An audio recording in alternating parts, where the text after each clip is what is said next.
Subscribe करें trading Chanakya channel को और लेटेस्ट अपडेट के लिए बेल आइकॉन दबाएं।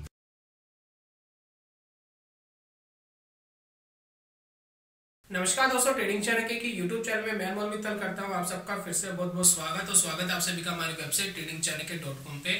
बात कर लेते हैं दोस्तों डाइवर्जेंस ट्रेडिंग के बारे में। काफी लंबे समय से हमारे पास रिक्वेस्ट थी कि भैया डाइवर्जेंस ट्रेडिंग क्या होती है, इसके बारे में समझा दीजिए कैसे की जाती है। तो बेसिकली दोस्तों, अगर डाइवर्जेंस का हम हिंदी में अनुवाद करें, हिंदी में इसका मतलब जाने तो हिंदी में इसका मतलब होता है विचलन, दूसरों से भिन्न हो जाना, भेद, अलग चलना।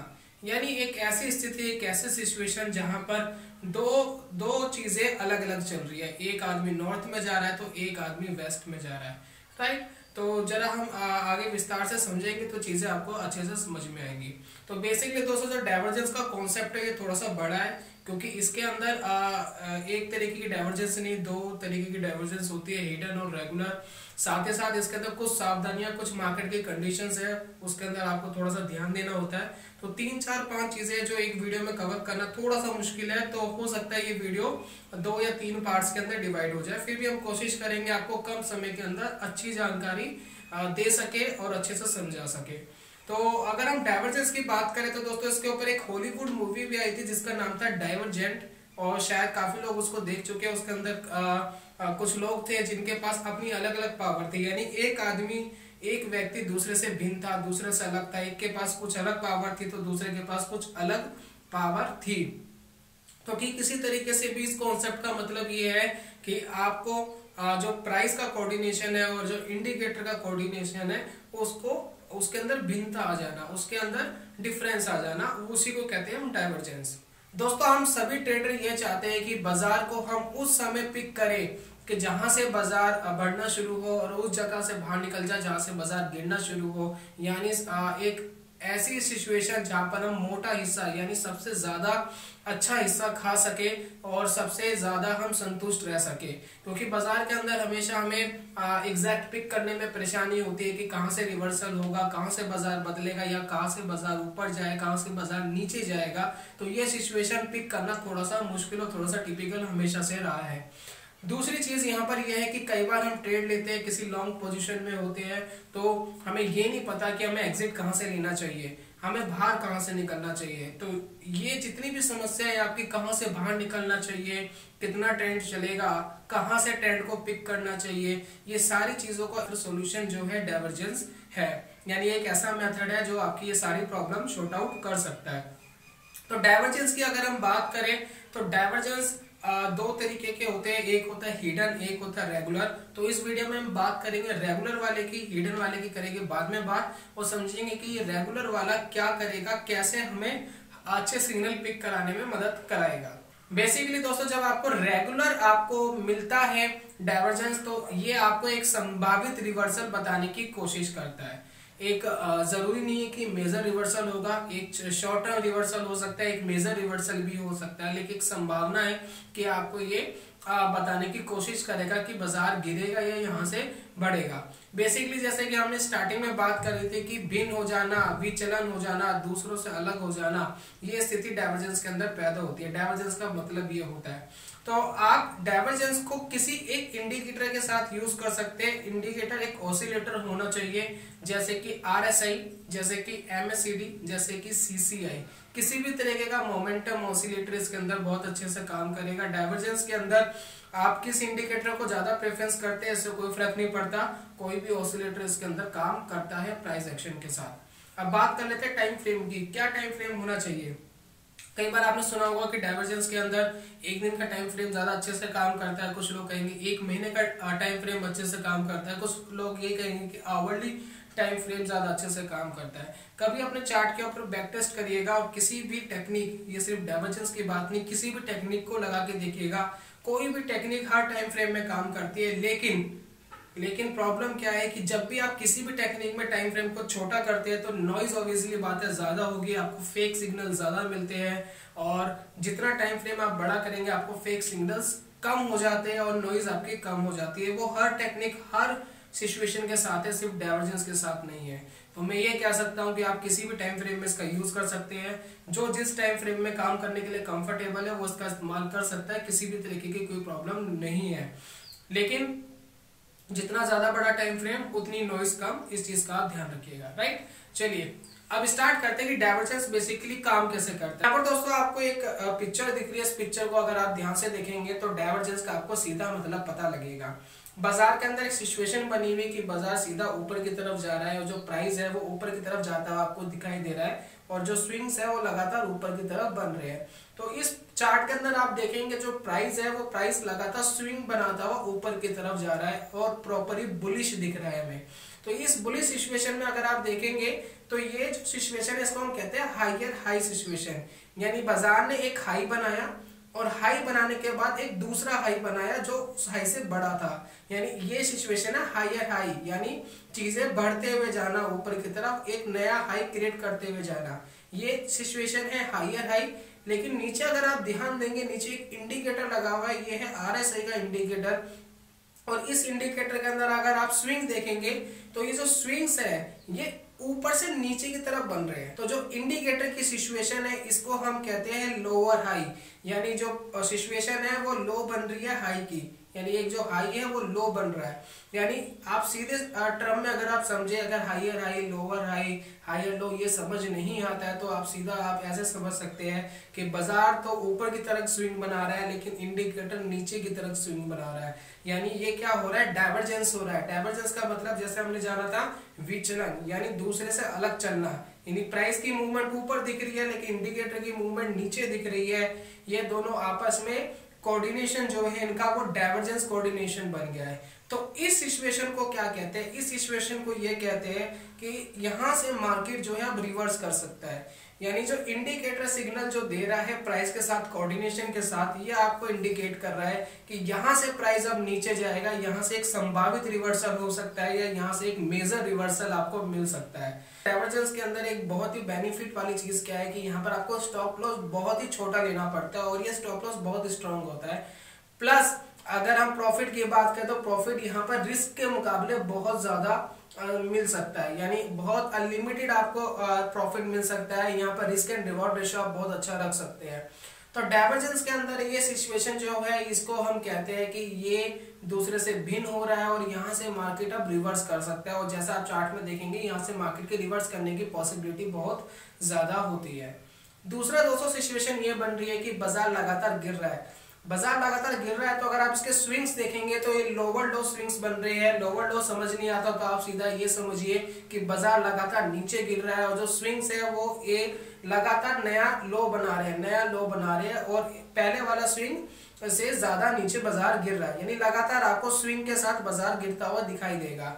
लेकिन आप नीचे अगर इंडिकेटर पे नजर डालेंगे, जो RSI का इंडिकेटर है इसके अंदर अगर आप नजर डालेंगे तो इंडिकेटर उल्टी चाल चल रहा है। उल्टी चाल का मतलब ये है जो इंडिकेटर की सिचुएशन है वो ऊपर जाती हुई दिखाई दे रही है, इसका जो स्विंग्स है वो स्विंग्स ऊपर बनते हुए दिखाई दे रहा है, यानी इंडिकेटर का जो मूवमेंट है वो तो ऊपर की तरफ दिख रहा है लेकिन जो प्राइस का मूवमेंट है वो नीचे की तरफ दिख रहा है। तो ये सिचुएशन क्या होगी, डाइवर्जेंस, यानी दूसरे से भिन्न हो गई, यानी प्राइस अलग चल रहा है और इंडिकेटर अलग चल रहा है। तो ऐसी सिचुएशन को हम किस तरीके से जज करते हैं कि यहाँ से आप संभावित रिवर्सल आ सकता है, यहाँ जो पॉसिबिलिटी है कि बाजार भी यहाँ से रिवर्स कर सकता है, बाजार ऊपर की तरफ जा सकता है। और ज्यादातर केसेस में आपको ऐसा ही देखने को मिलेगा और ज्यादातर केसेस में आपको मोमेंटम जो है वो बहुत अच्छा मिलेगा। ऐसा भी नहीं है कि बहुत माइनर मोमेंटम आएगा, बहुत छोटा मोमेंटम आएगा, प्रॉफिट नहीं निकलेगा। बहुत ही अच्छे मोमेंटम आपको दिखाई देते हैं बाजार के अंदर। चार्ट के अंदर प्रैक्टिस करना, हर टाइम फ्रेम में प्रैक्टिस करना, आपको बहुत सारे ऐसे मोमेंटम देखने को मिलेंगे। तो ये दोस्तों डाइवर्जेंस होता है जहां पर स्थिति जो है दोनों से अलग हो जाती है। यहाँ पर इंडिकेटर अलग जब हो जाता है और प्राइस जब अलग चलते हैं तो यहाँ पर एक पॉसिबिलिटी बन जाती है कि बाजार डाइवर्जेंस सिचुएशन में आ गया है और इस सिचुएशन में एक रिवर्सल आ सकता है, यानी बाजार की जो करंटली स्थिति है वो अपनी अपोजिट डायरेक्शन में जाएगा। तो ये दोस्तों था डाइवर्जेंस, और उम्मीद है कि आपको अच्छे से समझ में आ गया होगा कि ये क्या चीज है। अब थोड़ा सा हम क्या करते हैं, इसको चार्ट में देख लेते हैं। चार्ट में बहुत सारे एग्जांपल्स हम देखेंगे तो चीजें आपको बहुत अच्छे से समझ में आएगी। चलिए दोस्तों, चार्ट में हम आ गए हैं। चार्ट में निफ्टी 50 का हमने चार्ट लिया है और हमने ऑसिलेटर लिया है RSI।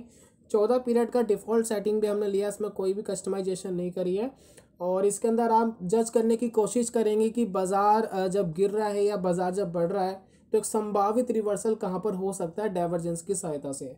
तो कितना ब्यूटीफुली काम करता है आप चार्ट पे देखेंगे तो आपको खुद ही समझ में आएगा। तो रिसेंटली की हम सबसे पहले बात कर लेते हैं RSI की। अभी 4-5 महीने पहले बाज़ार एक नए लो पे चल रहा था, 10,000 के आसपास बाज़ार ने एक नया लो बनाया था। और ये जो बेयरिश हुआ था बाज़ार तकरीबन 11,750 से गिरना शुरू हुआ और गिरते गिरते गिरते 10,000 पे आया। तो ऐसी सिचुएशन में अगर आपने देखा होगा, आप सभी जानते हैं कि बहुत सारे आर्टिकल, बहुत सारी ऐसी यूट्यूब वीडियोस आपको मिली होगी जो आपको बता रही होगी कि बाज़ार अब क्रैश होगा, बाज़ार में एक बहुत तगड़ा पैनिक आ गया है, बाज़ार के ऊपर जाने की कोई संभावना नहीं है। यानी ऐसी बहुत सारी नेगेटिव न्यूज़ जो आपको ऐसा लगता है कि बाज़ार कहाँ जाएगा कहाँ नहीं जाएगा, एक अपने आप में एक पैनिक पैदा करती है कि समझ नहीं आ रहा है, कन्फ्यूज़न पैदा करती है कि क्या करें। तो डाइवर्जेंस आपकी इस प्रॉब्लम को कैसे शॉर्ट आउट करता है, देखिए कितना ब्यूटीफुली आपको दिखेगा। तो यहाँ पर जब हम एक लास्ट में सिचुएशन देख रहे हैं, यहाँ पर एक कंडीशन बनी, इस कंडीशन में बाज़ार लगातार एक नया लो बना रहा था। ये तकरीबन एक लो बनाया 10,200 के आसपास, फिर एक नया लो बनाया 10,000 के आसपास। तो ये आप देख रहे हैं जो स्विंग्स हैं वो लगातार नीचे की तरफ गिरते हुए दिखाई दे रहे हैं, राइट। थोड़ा सा हम इसको बड़ा करते हो और अच्छे से आपको दिखाई देगा चार्ट। तो ये जो स्विंग्स लगातार गिर रहे हैं तो प्राइस क्या दिख रहा है, हमें लगातार बेयरिश ही दिख रहा है। अभी भी पॉसिबिलिटी क्या लग रही है कि बाज़ार और गिरेगा। लेकिन अगर हम RSI पे ध्यान दें, इसके मोमेंटम पे ध्यान दें RSI के, तो यहाँ कंडीशन थोड़ी सी डिफरेंट है। डिफरेंट क्या है कि इसका जो मोमेंटम है ये ऐसा नहीं दिखा रहा। ये मोमेंटम कह रहा है कि ये जो बाज़ार है जो है ये ऊपर जा सकता है। यानी एक ऐसी कंडीशन पैदा हो गई जो प्राइस एक्शन से अलग है, यानी डिफरेंट है। और डिफरेंट विचलन ये होता है डाइवर्जेंस होना। तो डाइवर्जेंस हमें यहाँ मिल गया। यहाँ RSI तो ऊपर की तरफ जा रहा है लेकिन हमारा जो निफ्टी है वो नीचे की तरफ गिरता हुआ हमें दिखाई दे रहा है। तो ऐसी सिचुएशन को हम कहते हैं डाइवर्जेंस। और यहाँ एक पॉसिबिलिटी बनती है कि बाज़ार रिवर्सल दे सकता है, और बाज़ार ने क्या बखूबी रिवर्सल दिया।